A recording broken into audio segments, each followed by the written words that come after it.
दोस्तों, क्या आप जानते हैं कि टाइटैनिक के डूबने की भविष्यवाणी उसके डूबने से 14 साल पहले ही हो चुकी थी।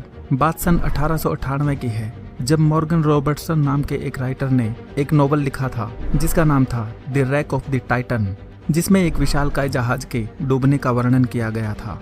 नोवेल के जहाज के डूबने की घटना और टाइटैनिक के डूबने की घटनाओं में इतनी ज्यादा समानताएं थी कि इसने सबका ध्यान अपनी ओर खींच लिया था। जैसे दोनों जहाजों का नाम लगभग एक जैसा था, टाइटन और टाइटैनिक।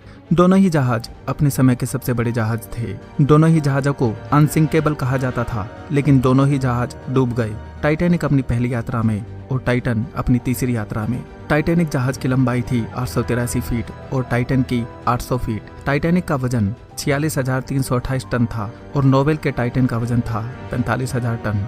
दोनों ही जहाजों में भाप से चलने वाले 3 प्रोपेलर थे। टाइटैनिक की पावर 45,000 हॉर्स पावर थी और टाइटन की 40,000।